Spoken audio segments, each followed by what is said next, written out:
La Renaissance de Harlem, ou la Négro-Renaissance, née à New York, aux USA, et le mouvement de la négritude en France, constitue une étape fondamentale de la réflexion critique que l'homme noir porte sur lui-même et son environnement social. Mesdames, Mesdemoiselles et Messieurs, bonjour et bienvenue dans notre émission sur la chaîne YouTube des éditions Ibidoun. C'est un plaisir pour moi de partager avec vous cette édition de votre revue littéraire SLAP, Salon littéraire africain de Paris. Je suis Guillaume Adouvi, fondateur des éditions Ibidoun, maison d'édition de livres orientée vers l'Afrique et ses diasporas, mais également vers toutes les communautés afrodescendantes de l'Amérique, des Antilles et des Caraïbes. Dans cette édition, nous allons faire un court résumé de l'histoire de la littérature négro-africaine, de la négro-renaissance ou Harlem Renaissance jusqu'à la négritude en France et dans l'espace francophone africain notamment. La résurgence de la culture noire qui a eu lieu dans les années 1920 et au début des années 1930, principalement à Harlem, un quartier du quartier de Manhattan à New York, mais aussi dans les grandes villes des États-Unis telles que Chicago, Détroit, Saint-Louis, Philadelphie, Cleveland, Boston, Atlanta et Washington DC, là où les communautés noires américaines sont nombreuses, ainsi que dans les Caraïbes et aux Antilles et à Paris et dans de nombreuses capitales et grandes villes d'Afrique francophone, des anciennes colonies françaises et belges notamment. La Renaissance de Harlem, c'est un thème que l'historien John Hope Franklin a inventé en 1947 pour matérialiser cette époque qui dura depuis 1890 voilà, jusqu'à, on va dire, dans les années 50. 60 même parfois. On verra tout ça tout à l'heure. Cette Renaissance, Harlem Renaissance, a produit ou a vu se produire beaucoup d'œuvres littéraires de tous les genres littéraires, en fait, des romans, des poésies, des essais et autres pièces de théâtre aux États-Unis. Mais ce n'était pas qu'un courant littéraire, en fait, c'était aussi des productions dans l'art visuel, la danse, la musique et tout ce qui était culturel. Le thème évoque une renaissance de la créativité afro-américaine. L'année 1903 marque le début d'une manifestation éditoriale d'importance et de la prise de conscience des Afro-Américains en dépit de l'abolition officielle de l'esclavage et de la traite transatlantique, l'inégalité et l'absence de perspective imposée par le pouvoir des Blancs demeurent. Je vous dis le contexte. William Edward Borgard Dubois, diplômé, Webb Dubois, communément appelé, diplômé de Harvard et professeur de philosophie, publie un ouvrage considéré comme un manifeste de l'être noir, qui s'intitule Souls of Black Folks, âme des peuples noirs. À travers cet ouvrage manifeste, l'auteur visait 3 objectifs. Je cite, montrer son hostilité envers l'idéologie dominante et sa volonté de la combattre par des écrits qui la contrecarrent. Afficher sa fierté d'être noir, d'être originaire de l'Afrique, mère, et de chanter cette appartenance et ses origines avec une exaltation aussi nostalgique que mythique. Je le cite, « Je suis nègre et je me glorifie de ce nom. Je suis fier du sang noir qui coule dans mes veines. » Fin de citation. Webb Du Bois. Webb Du Bois venait, par cette affirmation identitaire, de se positionner et de positionner tous les citoyens dominés de son pays. Il est même perçu comme force catalysant autour d'elle un mouvement en chaîne. Ce acte politique novateur aux yeux de la masse noire populaire, brimée et déshéritée, de laquelle se nourrit son imaginaire et dont il voulait faire entendre la voix, se répercutera sur les productions littéraires futures. Dans les relations noir-blanc, minées par une idéologie de domination continue, il s'inscrivait en faux contre la prétendue infériorité des Noirs, les exhortait à la conquête de l'égalité civique avec les Blancs, à la lutte contre les injustices de la ségrégation. Bien qu'il soit centré, ce mouvement, dans le quartier Harlem, en tant que haut lieu culturel noir, les écrivains noirs francophones des colonies africaines et caribéennes qui vivaient à Paris ont également été très fortement influencés par le mouvement qui s'est déroulé d'environ 1918 jusqu'au milieu des années 1930. Beaucoup de ces idées ont vécu beaucoup plus longtemps. Le zénith de cette floraison de la littérature noire, comme aimait à le dire James Weldon Johnson,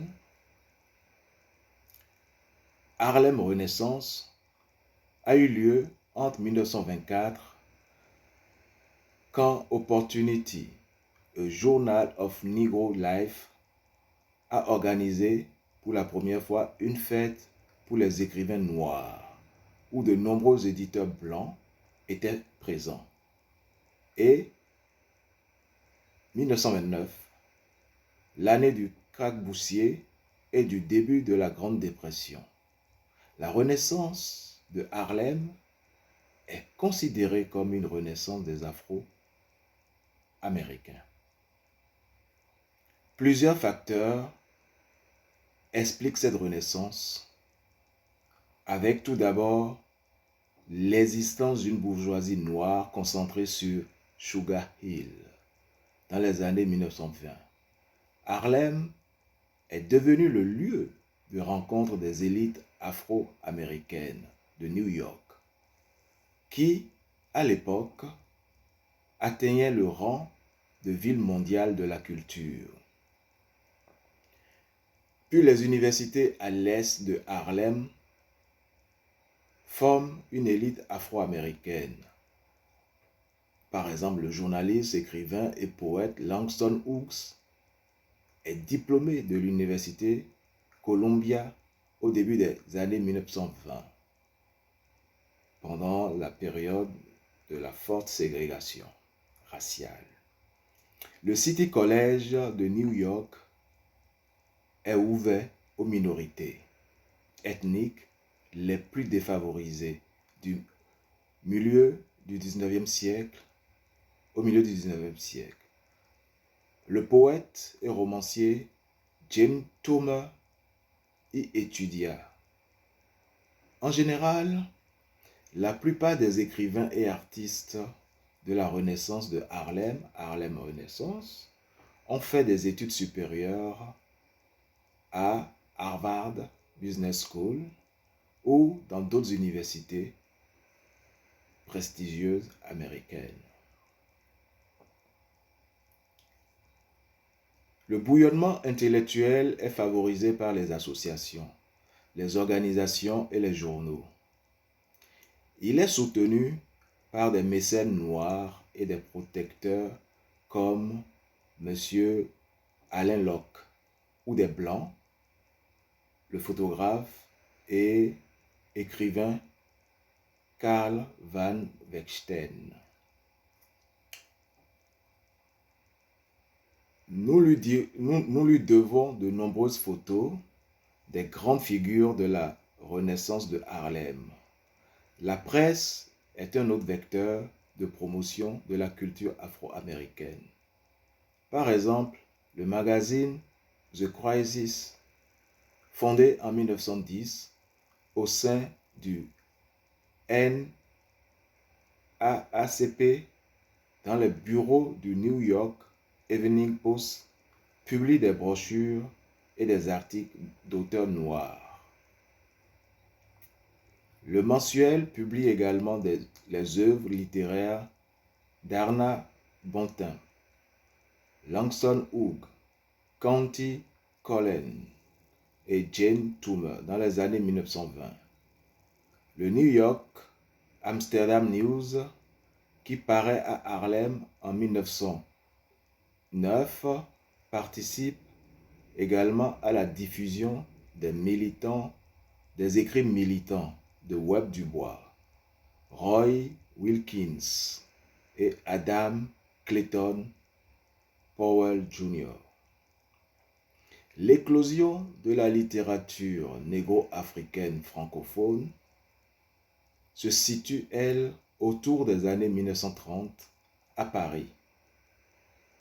Grâce aux intellectuels et aux étudiants noirs venus d'Amérique, d'Afrique, des Antilles et des Caraïbes, qui se sont réunis autour des pères fondateurs du mouvement de la négritude. Léon Gontran Damas, Léopold Sédar Senghor, Aimé Césaire, Birago Diop, Ousmane Sembène et beaucoup d'autres. Ils ont fondé la revue L'étudiant noir, qui leur servira de leitmotiv pour lancer et dénommer la négritude. Ce mot est un néologisme d'Aimé Césaire, qui était lui aussi guidé par un courant atlantiste noir qu'incarnait Wallace Thurman, le romancier et poète noir américain Wallace Thurman, qui était le leader du courant appelé Naiga Reti, Ninga Reti, et qui était une composition, un mot composé, une contraction de deux mots en fait, nègre et littérature, Naiga Reti ou Ninga Reti, si on veut parler le slam américain. Donc, ce courant de la négritude lancé en France, qui n'était pas une juxtaposition de ce qui se faisait aux États-Unis, puisque Wallace Thurman et ses amis, ça donnait à un délire en fait. On fera certainement une émission spéciale sur ce courant, Naiga Reti, qui se réunissait régulièrement autour d'une idée, aussi grâce à une revue qui s'appelle The Fire, qui n'a survécu qu'à une publication en fait. Donc c'était purement un délit, alors que la négritude a été savamment construite et menée et a fédéré tout un courant, toute une génération d'écrivains et d'étudiants noirs de France qui avaient fait tous le même constat euh, d'un grand ostracisme, du mépris de l'administration coloniale à leur égard et envers les indigènes en général. Donc ce courant a été porté très tôt par aussi des égéries, hein, on dirait Paulette, les sœurs Nardal, euh, Paulette, Jane, André Nardal, et, qui avait fondé avec René Marant et leur cousin Louis Thomas, il me semble, la Revue du Monde Noir. Donc c'était des précurseurs en fait, ou on dirait même des théoriciens de la négritude en France. Donc ça dérivait de Negrotarians, ou comme je vous disais, Ningareti. The Ningareti était le nom utilisé avec une ironie délibérée par Wallace Thurman pour le groupe de jeunes artistes et intellectuels afro-américains de la Renaissance de Harlem qu'il dirigeait. Enfin, c'était des copains. Donc, nous allons continuer avec notre chère négritude, qui est, comme je disais, la version française du courant. La Renaissance de Harlem a été une explosion intellectuelle, sociale et artistique, centrée sur Harlem, bien sûr, Manhattan, New York, s'étalant sur les années 1920 et déboulant dans toutes les grandes villes des États-Unis où il y avait une forte communauté afro-américaine. À l'époque, le mouvement incluait également les nouvelles expressions culturelles afro-américaines à travers les zones urbaines du nord-est et du mid-ouest des États-Unis, touchées par la grande migration, dont Harlem était la plus importante. Il est difficile de donner une date précise pour situer le début de la Renaissance de Harlem. Il est admis toutefois qu'elle se manifeste dans l'entre-deux-guerres, c'est-à-dire qu'elle correspond aux années 1920-1930. Certains considèrent que la crise de 1929 rompt la dynamique de la Renaissance de Harlem. D'autres le prolongent jusqu'à l'entrée en guerre des États-Unis en 1941. Mais la culture américaine vivait et virevoltait au rythme de ce mouvement de la négro-renaissance, Harlem Renaissance, la renaissance de Harlem. La plupart des acteurs du mouvement littéraire afro-américain, appelé Harlem Renaissance, est né d'une génération qui avait en mémoire les gains et les pertes de la reconstruction de l'après-guerre civile. La renaissance de Harlem a donné naissance à l'idée du nouveau noir, The New Negro. Le mouvement New Negro était un effort pour définir ce que signifiait être afro-américain par les Afro-Américains eux-mêmes à cette époque. La caractérisation de la renaissance de Harlem était avant tout une fierté raciale manifeste qui est venue à être représentée dans l'idée du nouveau noir, qui par l'intellect et la production de littérature d'art et de musique pouvaient défier le racisme et les stéréotypes omniprésents pour promouvoir une politique progressiste ou sociale ou socialiste et raciale et l'intégration sociale des Noirs.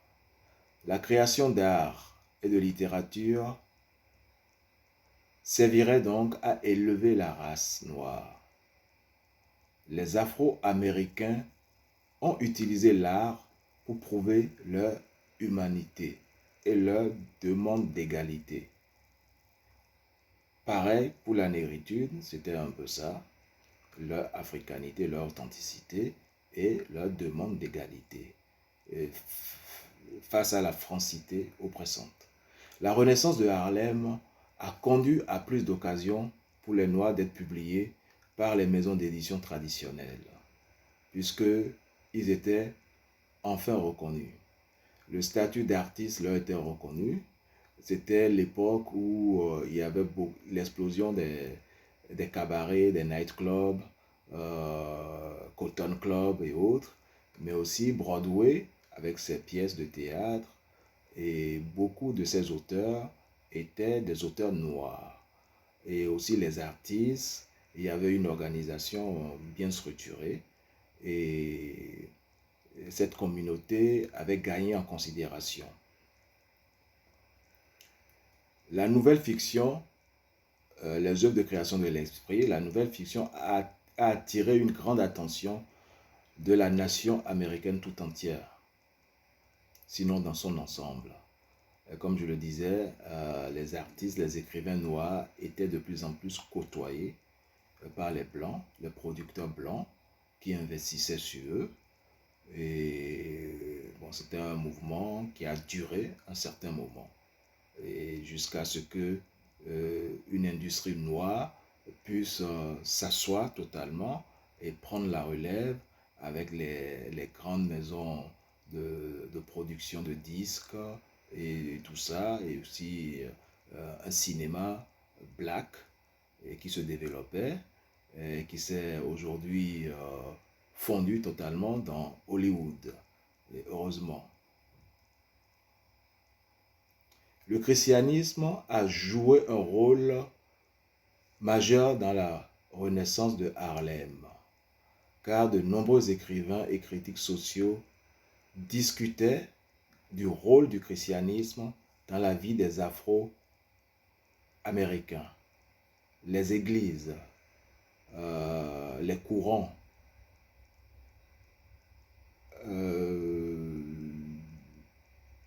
du christianisme en fait en général, avait une influence philosophique et doctrinale très forte. La Renaissance de Harlem a été couronnée de succès en ce qu'elle a apporté l'expérience noire clairement dans le corpus de l'histoire culturelle américaine.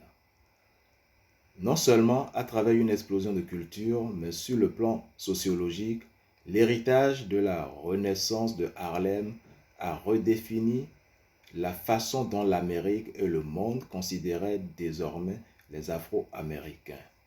Cette nouvelle identité a conduit à une plus grande conscience sociale et les Afro-Américains sont devenus des acteurs sur la scène mondiale, élargissant les contacts intellectuels et sociaux à l'échelle internationale. Et Paris et Londres et Berlin étaient leurs destinations privilégiées. En 1927, Harrison, qui affirmait en 1917 que Harrison Hubert, qui était en fait le père du radicalisme noir de Harlem, puisqu'il y avait aussi beaucoup de courants militants et politiques. Il y avait le courant de Hubert Harrison et notamment le courant de Marcus Garvey, que vous connaissez, avec voilà, son mouvement. Et Harrison n'était pas d'accord avec l'apport de Harlem Renaissance. Parce que lui, il estimait que même avant Harlem Renaissance, il y avait déjà des productions florescentes, une floraison de production de la communauté noire, et que ce courant n'a fait que pactiser avec le blanc, et que c'était du business pur, et qu'il n'y avait rien de nouveau, et donc c'était un concept galvaudé et tout ça. Donc c'était vraiment sa critique à lui.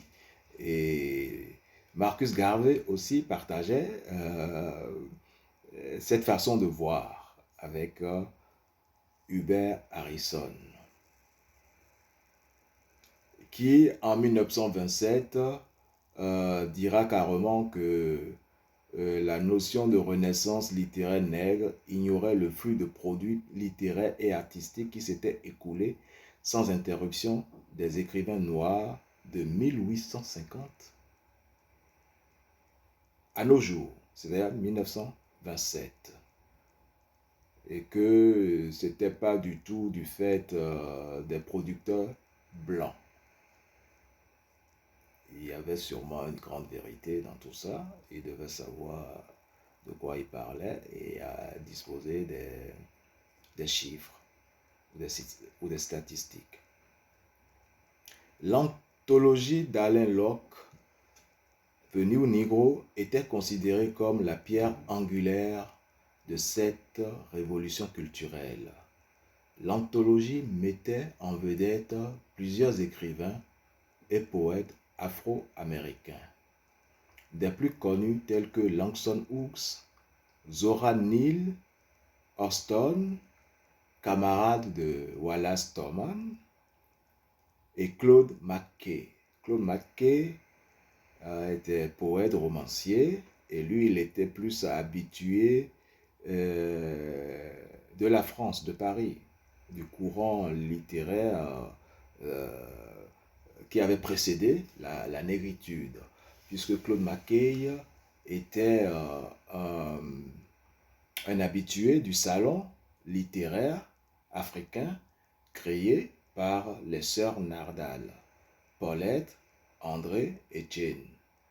Et Claude McKay, lorsqu'il descendait à Paris, y allait fréquemment pour faire des rencontres, parce que c'était un lieu où les intellectuels, les écrivains, les hommes politiques noirs se retrouvaient pour échanger et pour peaufiner, pourquoi pas, des stratégies.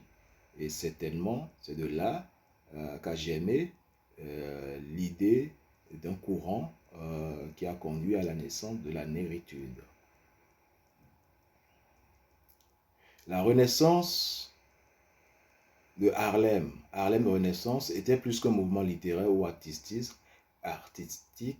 je vais y arriver, car elle possédait un certain développement sociologique, en particulier à travers une nouvelle conscience raciale, à travers la fierté ethnique, comme le montre le mouvement Back of Africa dirigé par Marcus Garvey.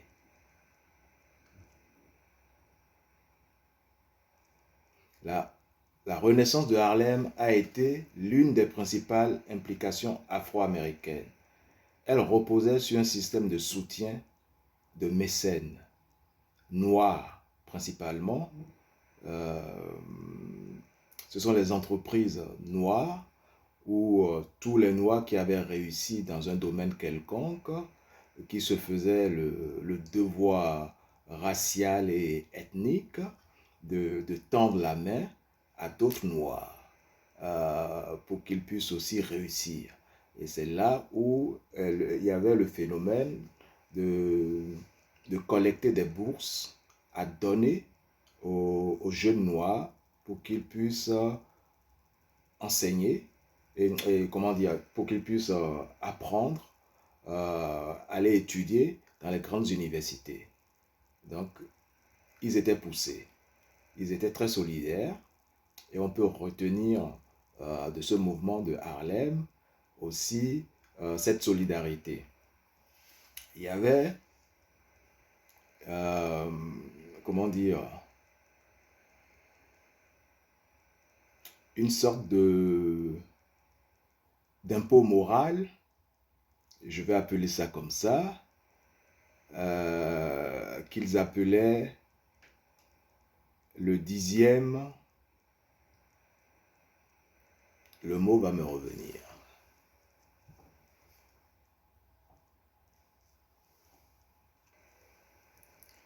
Le 10e talentueux, c'est ce que je cherchais. C'était une notion introduite par Webb Dubois, qui s'appelait le 10e talentueux, qui consistait en quoi? C'est que les Afro-Américains qui ont eu la chance de réussir dans la vie ou d'hériter d'argent ou de biens ou d'obtenir un diplôme universitaire doivent soutenir les autres. Le 10e talentueux, et un peu comme le paiement de la dîme dans les églises en fait. Le 10e talentueux avait beaucoup contribué à l'expansion de, de la Harlem Renaissance, mais aussi qui avait permis à de nombreux jeunes américains de poursuivre de grandes études, surtout dans les universités prestigieuses. C'est ce qu'il faut retenir vraiment de ce courant-là, que c'était un courant très solidaire. Et cela ne s'était pas fait en France avec la négritude, c'était chacun pour soi. Mais aux États-Unis, la Négro-Renaissance, Harlem Renaissance, c'était avant tout une organisation solidaire où ceux qui peuvent être debout doivent tendre la main et tenir la main des plus faibles pour que ensemble la communauté puisse se fortifier et faire face. C'est pour ça que à l'époque, lorsqu'ils lançaient des mouvements de boycott, ça se ressentait. C'était pas comme nous francophones, on était dans la division et dans l'égoïsme, voilà, chacun pour soi. C'est ce qu'il faut retenir de ce mouvement qu'il ne faut pas comparer dans son essor avec la négritude en France. La négritude s'en est inspirée, mais n'est pas allée au bout. Puisque je viens de vous parler du 10e talentueux. Et voilà. Ce qui fait que nos frères noirs américains ont et auront toujours, de plus que nous autres francophones, ce supplément d'âme. La Renaissance de Harlem a contribué à jeter les bases du mouvement de protestation du Civil Rights Movement après la Seconde Guerre mondiale. De plus, de nombreux artistes noirs qui ont ensuite atteint la maturité créative se sont inspirés de ce mouvement littéraire. Les forces motrices de cette quête identitaire s'appellent James Weddell, Johnson, Langston Hughes, Claude McKay, Countee Cullen, Sterling Brown et autres. Les objectifs et les revendications du groupe sont clairement formulés dans un manifeste. Je vous cite: « Nous, créateurs de la nouvelle génération nègre, nous voulons exprimer notre personnalité noire sans honte ni crainte. Si cela plaît aux Blancs, nous en sommes fort heureux. Si cela ne leur plaît pas, peu importe. » C'est clair. Fin de citation. Le mouvement de la négro-renaissance rejette le projet de Marcus Garvey, jugé trop radical. Marcus Garvey était comme Hubert Harrison, favorable à ce que tout se développe entre noirs. Il ne voulait pas entendre parler des blancs, que tout se développe entre noirs. Et parce qu'il faisait partie de ceux qui gardaient une grande méfiance envers les blancs. À tort ou à raison, il avait ses raisons à lui. Mesdames et messieurs, ainsi s'achève notre édition de ce jour. C'est un plaisir d'avoir partagé ces quelques minutes avec vous. Je vous invite à vous abonner à notre chaîne, ce qui vous permettra de recevoir nos notifications, mais aussi de suivre nos prochaines éditions. Et je vous remercie d'avance pour votre encouragement pour ce fait. C'était Guillaume Adouvi, fondateur des éditions Ibidoun, maison d'édition de livres orientée vers l'Afrique, également vers les communautés afrodescendantes de l'Amérique, des Antilles et des Caraïbes. À très bientôt donc.